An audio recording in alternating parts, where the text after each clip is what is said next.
do you do, ladies and gentlemen? When two great things get together, everyone knows that something has to give.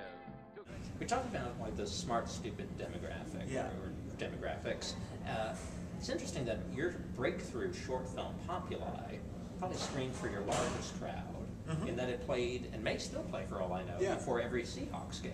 Oh, does it? I don't know if it still does, but it did for at least a year or two. I've heard that it still plays or plays. You know, public art is public video art is like some of the most atrocious art there is.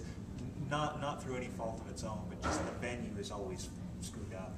You know, you're always playing in like some hallway or, you know, in a Seahawks game where people just want to, you know, eat their, well, they come early because they usually want to just eat and drink. And then, there's some art on the billboard or on the scoreboard or something. They don't care.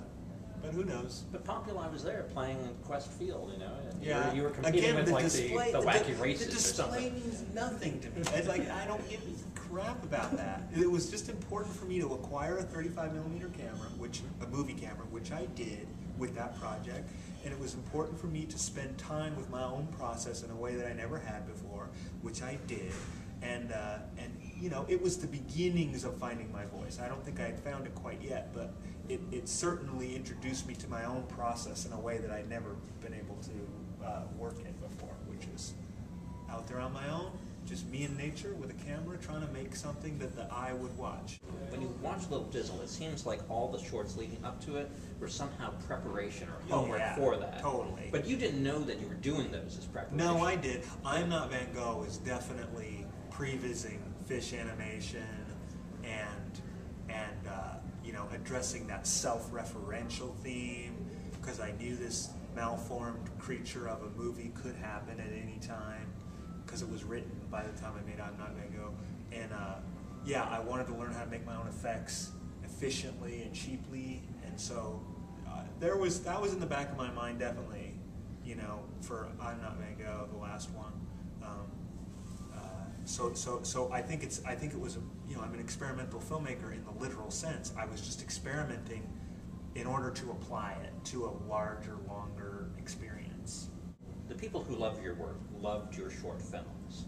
And then you had this feature-length script, and you did share it with a bunch of folks, not just the people at Fox, but you shared it with a few filmmakers that I know, theoretically successful Hollywood filmmakers, who were not on board. Like people who would say, just stick to the short films, David. There was a little of that, And how do you move forward, or do you just not?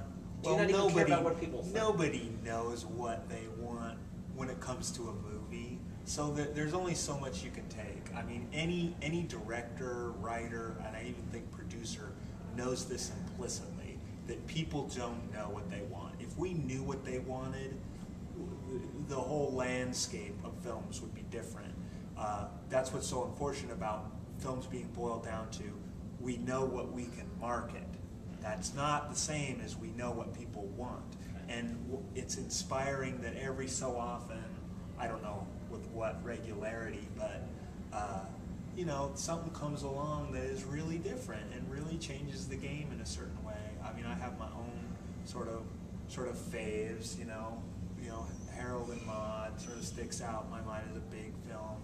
Slacker, I thought, was one of the great masterpieces, you know, not so much for what it is, but for the fact that it was just blowing the doors off of the whole paradigm of what a movie is, you know, with all the rules and the acts and the characters and all this. No, we're just going to wander around and let the whole picture kind of emerge.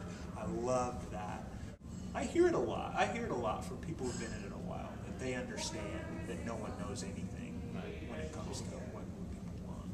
So you got to take everything with a grain of salt. Like right now, we're having conversations with the distributor in the Blue Man Group, and the distributor says, "Well, we want way less science. We want way less science. We want way less science because you know everything's being taken over by Hollywood. So let's try to play their game a little bit."